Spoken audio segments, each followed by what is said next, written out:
السلام علیکم ورحمۃ اللہ وبرکاتہ۔ اعوذ باللہ من الشیطان الرجیم، بسم اللہ الرحمن الرحیم۔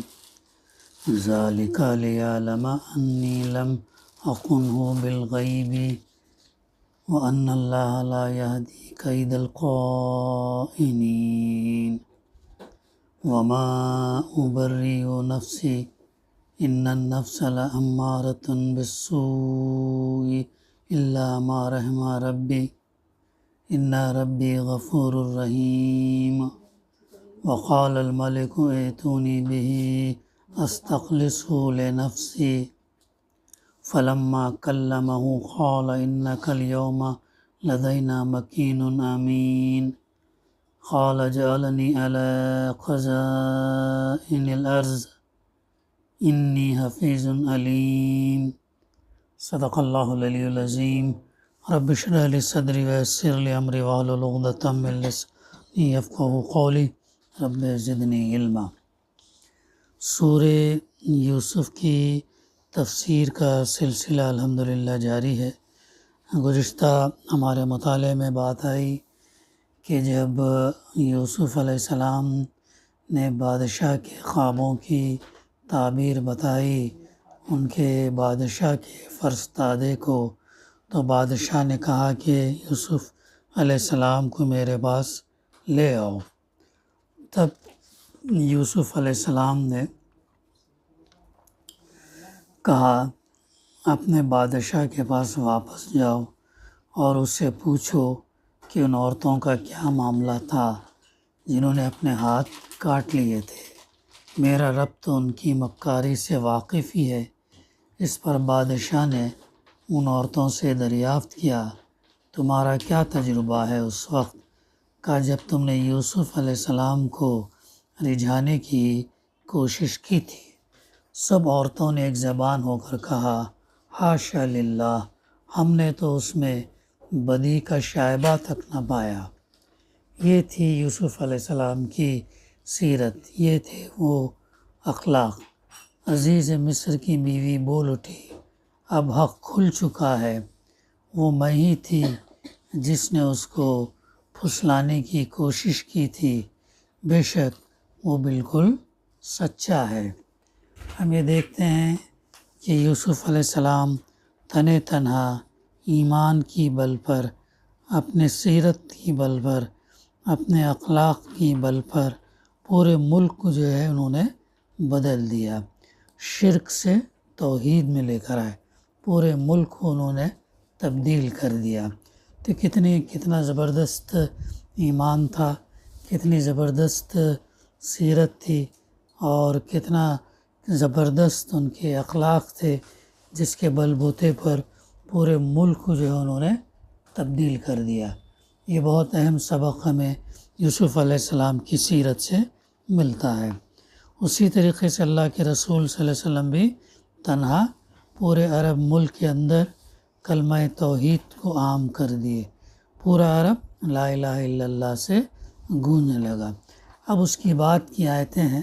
یوسف علیہ السلام نے کہا اس سے میری غرض یہ تھی کہ عزیز مصر یہ جان لے، یعنی مجھے جو ان عورتوں سے جو وضاحت کروانے کا مقصد کیا تھا وہ یہ بتا رہے ہیں کہ اس سے میری غرض یہ تھی کہ عزیز مصر جان لے کہ میں نے در پردہ اس کی خیانت نہیں کی تھی، چونکہ عزیز مصر نے ان کو خریدا تھا، اپنی بیوی کو دیا کہ ان کی پرورش کرو، ہو سکتا ہے آگے چل کر ہم کو کام آئے، اور جو ہے ان کی نگرانی کی اور ان کی تربیت جو ہے شاہی تربیت بھی ہوئی۔ لیکن عزیز مصر کی بیوی جب خیانت کرنے لگی اور پھر جو ہے نیت اس کی خراب ہوئی تو اللہ سے دعا کیا، یوسف علیہ السلام نے، اللہ نے ان کو بچایا۔ تو یہی یہ کہنا چاہتے تھے کہ جو ہے وہ انہوں نے عزیز مصر کی خیانت نہیں کی، اور یہ کہ جو خیانت کرتے ہیں ان کی چالوں کو اللہ کامیابی کے راستے پر نہیں لگاتا۔ ہمارے لیے بھی اس کے اندر سبق ہے۔ خیانت دراصل کیا ہے کسی نے امانت ہم کو اگر دی، اس امانت کے اندر خیانت کرنا، تو یہ کیا ہے؟ یہ بہت بری چیز ہے۔ یہ نفاق کی علامتوں میں سے ایک علامت ہے خیانت۔ چار علامتیں ہیں، ان میں سے ایک جو ہے علامت ایک جو علامت جو یہ ہے کہ امانت کسی کے پاس رکھی جائے تو اس میں سے خیانت کرنا۔ تو یہ اللہ تعالیٰ خیانت کرنے والوں کو پسند نہیں کرتا، اور ان کی چالوں کو اللہ تعالیٰ کامیابی کے راستے پر بھی نہیں لگاتا۔ یہ میرے اور ہم تمام کے لیے سبق ہے، جو ہم اسے پڑھتے ہیں، سنتے ہیں اور اس پر تفسیر کا مطالعہ کرتے ہیں کہ خیانت کرنے والوں کی چال کو اللہ کامیاب نہیں کرتا۔ آگے فرمایا گیا وما ابرئ نفسی، میں کچھ اپنے نفس کی برات نہیں کر رہا ہوں، ان النفس لامارۃ بالسوء الا ما رحم ربی، نفس تو بدی پر اکساتا ہے۔ نفس ہمارا کیا ہے؟ بدی، گناہ پر ہم کو اکساتا ہے، الا یہ کہ کسی پر میرے رب کی رحمت ہو۔ اگر اللہ کی رحمت ہو تو پھر وہ نفس جو ہے اس کو برائی پر نہیں اکساتا۔ تو نفس کا کام ہی یہ ہے کہ برائی پر اکسائے۔ نفس جو ہے کسی کہتے ہیں ضمیر ہمارا، نفس کے عادی نہیں ہونا، نفس کے غلام نہیں بننا۔ اللہ کے غلام ہیں ہم ہمارا دل جو چاہے اس کے مطابق نہیں کرنا، بلکہ اللہ اور اس کے رسول جو چاہتے ہیں اس کے مطابق ہماری زندگی گزرنا۔ اللہ تعالیٰ قرآن مجید میں یہ کیا کہتا ہے؟ کیا تم نے اس شخص کو دیکھا جو اپنے نفس کو کیا بنایا؟ خدا بنایا۔ سوال کرتا اللہ تعالیٰ سے۔ تو نفس کی پرستش کرنا یہ بہت بڑا شرک ہے، گناہ ہے۔ تو نفس کیا ہے؟ بدی پر اکساتا۔ اور یہ بات بھی آتی نا کہ ہر انسان کے ساتھ ایک شیطان لگا ہے، تو وہ شیطان کیا کرتا ہے؟ انسان کو سیدھے راستے سے ہٹاتا ہے، بلکہ گھات لگا کر حملہ کرتا ہے، سامنے سے، دائیں سے، بائیں سے، پیچھے سے وار کرتا ہے۔ اور اللہ کے رسول صلی اللہ علیہ وسلم نے کیا فرمایا؟ شیطان انسان کے خون کے ساتھ دوڑتا ہے، یعنی شیطان سے ہمیں بہت چوکنا رہنے کی ضرورت ہے، چونکہ اس کا مقصد ہے، وہ چیلنج دے کر آیا، جس انسان کے سامنے مجھے سجدہ کرنا پڑا وہ انسان کیسا ناشکرہ ہے، کیسا نافرمان ہے، وہ اللہ کو بتانا چاہتا ہے۔ اللہ تو جانتا ہے، لیکن یہ جو ہے بتانا چاہتا ہے، اور اس لیے وہ گھات لگا کر حملہ کرتا ہے، انسانیت کو سیدھے راستے سے بھٹکاتا ہے۔ تو اس کا کام کیا ہے؟ بدی پر اکساتا، الا یہ کہ کسی پر میرے رب کی رحمت ہو۔ اب یہ جو دعائیں ہیں، نمازیں ہیں، یہ جو روزے ہیں، زکوٰۃ اور ہر قرآن مجید کی تلاوت، ترجمے سے پڑھنا، سمجھنا، عمل کرنا، اگر ہر وقت ہم دعاؤں سے اور اللہ کو یاد کرتے ہوئے اپنی زندگی گزاریں گے تو شیطان کا پھر حملہ کیا ہوگا؟ کم ہوگا۔ شیطان یہ نہیں کرے، جب بھی کہیں غلط خیال آ جائے، جب بھی کہیں ہمارا قدم غلط راستے پر جائے تو اعوذ باللہ من الشیطان الرجیم، لا حول ولا قوۃ الا باللہ العلی العظیم۔ جب سمجھ لینا کہ سیدھے راستے سے کوئی چیز اگر ہم کو روک رہی تو وہ شیطان کا حربہ ہے، اور اس سے بچ کر اللہ کی پناہ میں آ جانا، اعوذ باللہ من الشیطان الرجیم پڑھ، اللہ کی پناہ میں آ جانا، لا حول ولا قوۃ الا باللہ العلی العظیم پڑھنا۔ تو یہ اس جو ہے اکساتا ہے۔ بے شک آگے فرمایا میرا رب بڑا غفور، انا ربی غفور الرحیم، غفور بخشنے والا بھی ہے اور رحم کرنے والا بھی ہے، بشرط یہ کہ بندے کے اندر اخلاص ہو، اللہ کو راضی کرنے کی نیت ہو، اور اللہ سے دعا کرے، اللہ شرک نہ کرے، گناہ سے بچے، اچھے صغیرہ گناہ اگر ہو جائے تو اللہ تعالیٰ سے دعا کرے کہ اللہ بخش دے، معاف کرے، اور وہ رحیم ہے، ارحم الراحمین ہے، رحم کرنے والا ہے۔ آگے فرمایا جا رہا وقال الملک ایتونی بہ استخلصہ لنفسی، بادشاہ نے کہا، یعنی فرعون جو بادشاہ تھا، اس نے کہا انہیں میرے پاس لاؤ تاکہ میں ان کو اپنے لیے مخصوص کر لوں۔ اب ظاہر ہے جو خواب بادشاہ نے دیکھا تھا اس کی تعبیر کوئی نہیں بتائے، کوئی کاہن نہیں، پنڈت نہیں، وزیر نہیں، کوئی درباری نہیں، کوئی انٹلیکچوئلس نہیں، کوئی بھی نہیں بتائے۔ تو جب یوسف علیہ السلام نے جو بتائے تو اسے بہت جو ہے کیا ہو گیا، بہت متاثر ہو گیا وہ اسے لگا کہ جو بتا رہے ہیں تعبیر بالکل صحیح ہے۔ تو اس کہا کہ انہیں میرے پاس لاؤ تاکہ میں ان کو اپنے لیے مخصوص کر لوں۔ اپنے فرستادے کو بھیجا۔ فلما کلمہ قال انک الیوم لدینا مکین امین۔ جب یوسف علیہ السلام نے اس سے گفتگو کی تو اس نے کہا اب آپ ہمارے ہاں قدر اور منزلت رکھتے ہیں اور آپ کی امانت پر پورا بھروسہ ہے۔ اب وہ گئے اور لے کر آئے، اس کا تذکرہ نہیں ہے۔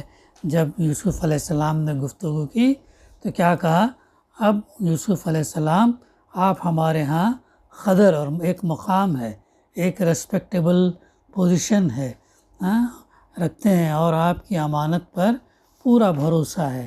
یعنی یہ بادشاہ کی طرف سے گویا ایک کھلا اشارہ تھا کہ آپ کو ہر ذمہ داری کا منصب جو ہے سونپا جا سکتا ہے۔ اتنا اعتماد جو ہے بادشاہ کو آ گیا۔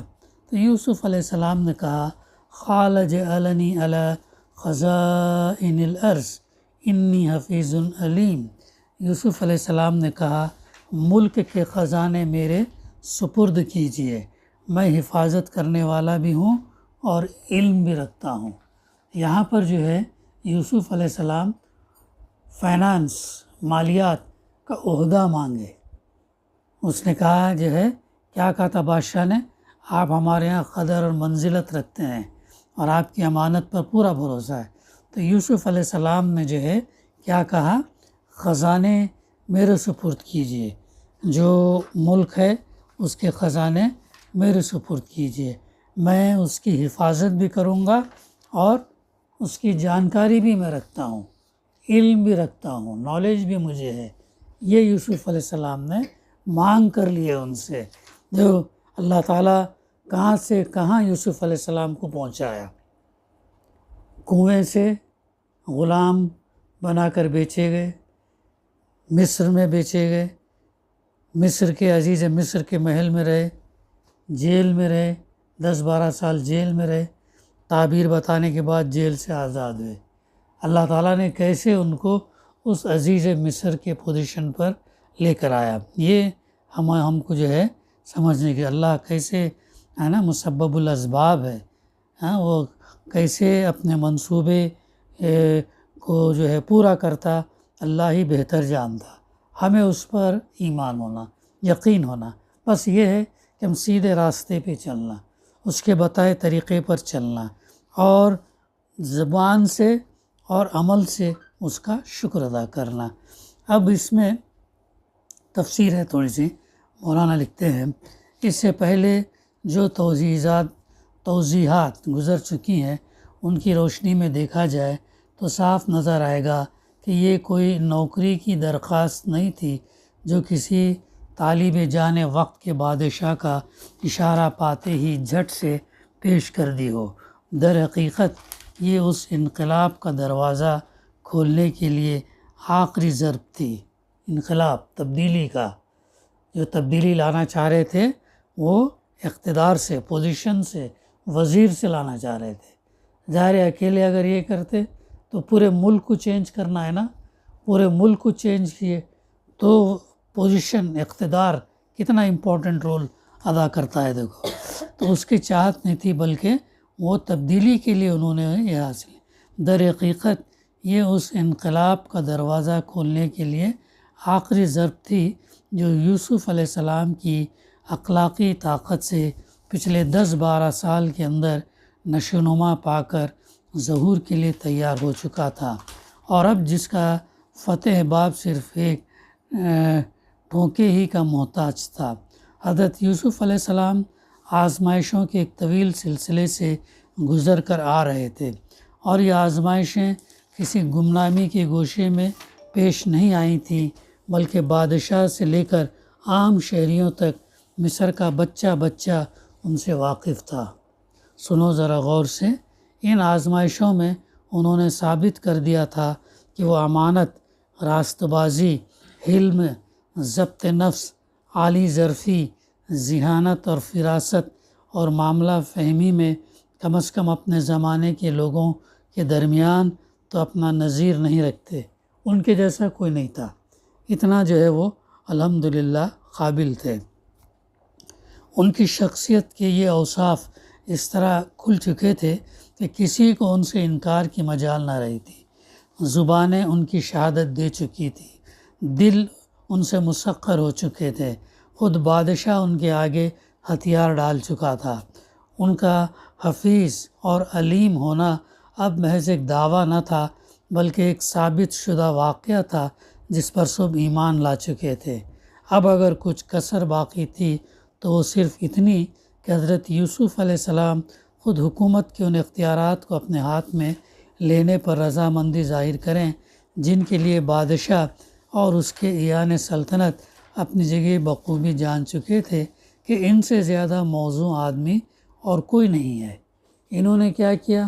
خواب کی تعبیر بتائی، خواب کی تعبیر کے بعد جو ہے اس کا سلوشن بھی بتایا، دونوں کام کیے انہوں نے۔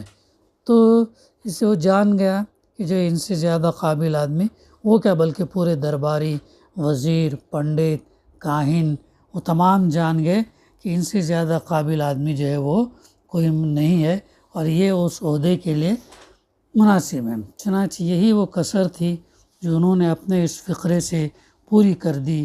ان کی زبان سے اس مطالبے کے نکلتے ہی بادشاہ اور اس کی کونسل نے جس طرح اسے سر بسر چشم قبول کیا، وہ خود اس بات کا ثبوت ہے کہ یہ پھل اتنا پک چکا تھا کہ اب ٹوٹنے کے لیے ایک اشارے ہی کا منتظر تھا۔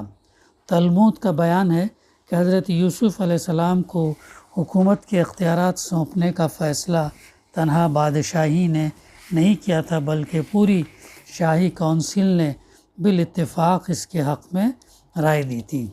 یہ اختیارات جو حضرت یوسف علیہ السلام نے مانگے اور ان کے سونپے گئے اور ان کی نوعیت کیا تھی، ناواقف لوگ یہاں خزائن ارض کے الفاظ اور آگے چل کر غلے کی تقسیم کا ذکر دیکھ کر قیاس کرتے ہیں کہ شاید یہ افسر خزانہ یا افسر مال یا قحط کمشنر یا وزیر مالیات یا وزیر غذائیات کی قسم کا کوئی عہدہ ہوگا، لیکن قرآن مجید، بائبل اور تلمود کے متفقہ شہادت ہے کہ در حقیقت حضرت یوسف علیہ السلام سلطنت مصر کے مختار کل رومی اصطلاح میں ڈکٹیٹر بنائے گئے تھے اور ملک کا سیاہ سفید سب کچھ ان کے اختیار میں دے دیا گیا تھا۔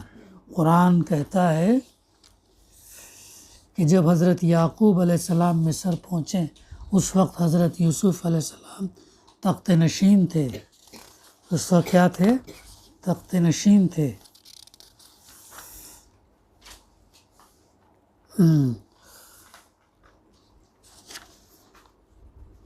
تخت نشین تھے۔ حضرت یوسف علیہ السلام کی اپنی زبان سے نکلا ہوا یہ فقرہ قرآن میں منقول ہے کہ اے میرے رب، تو نے مجھے بادشاہی عطا کی۔ ربی قد آتیتنی من الملک۔ پیالے کی چوری کے موقع پر سرکاری ملازم حضرت یوسف علیہ السلام کے کو بادشاہ کا پیالہ کہتے ہیں، اور اللہ تعالیٰ مصر پر ان کے اقتدار کی کیفیت یہ بیان فرماتا ہے کہ ساری سرزمین مصر ان کی تھی۔ ایتبعوا منہا حیث یشاء۔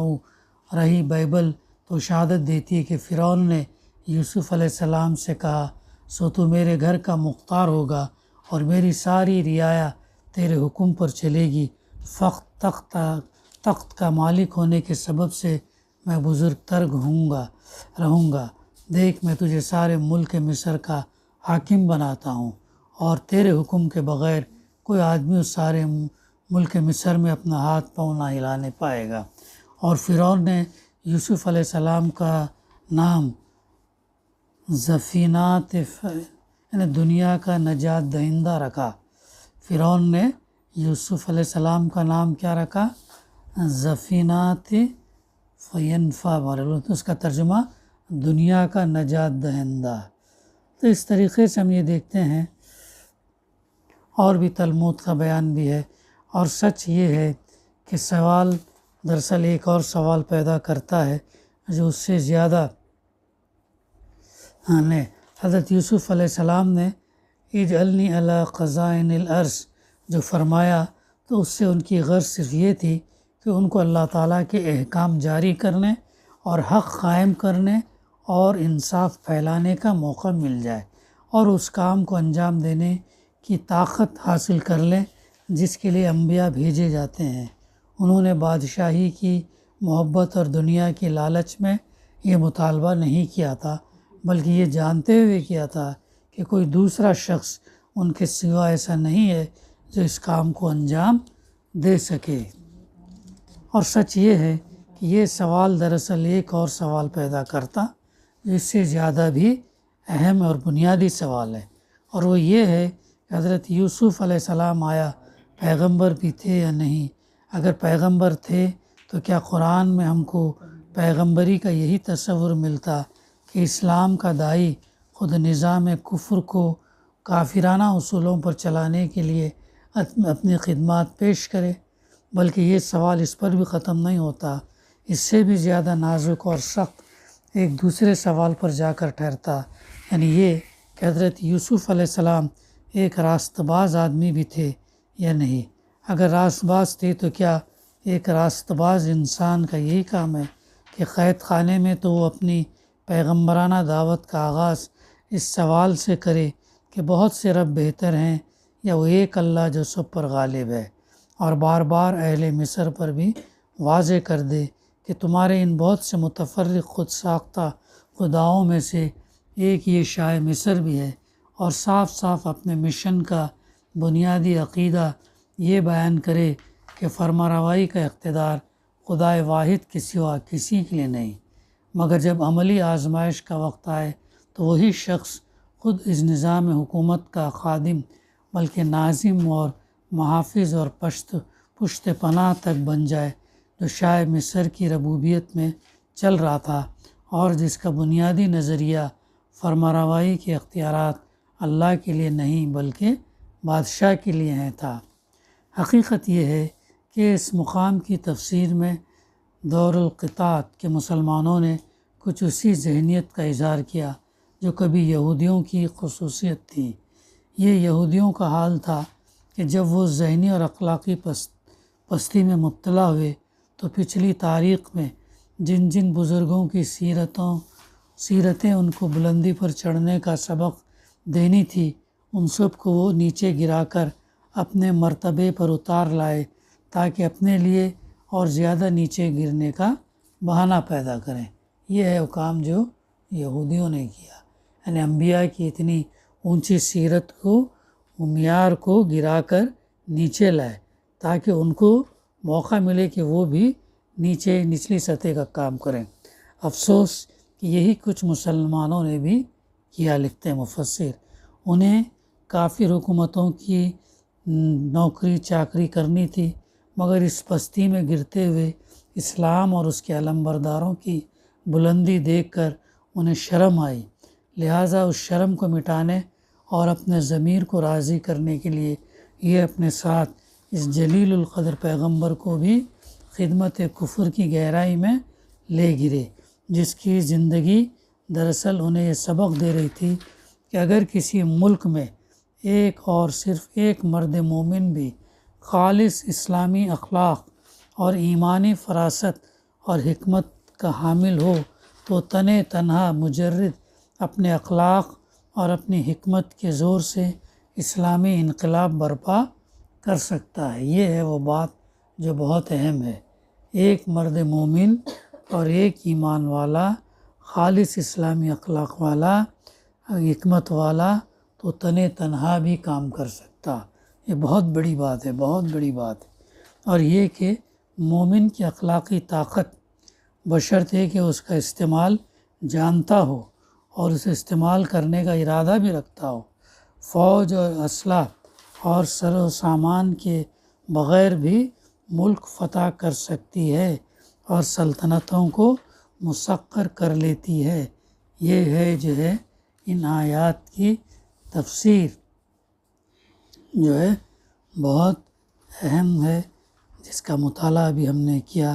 دعا ہے کہ اللہ سبحانہ وتعالیٰ ہمیں ان آیات کی روشنی میں جو باتیں تفسیر کے ذریعے سے آئی ہیں صحیح سمجھنے، اس پر عمل کرنے اور اس پیغام کو پہنچانے کی توفیق عطا کرے۔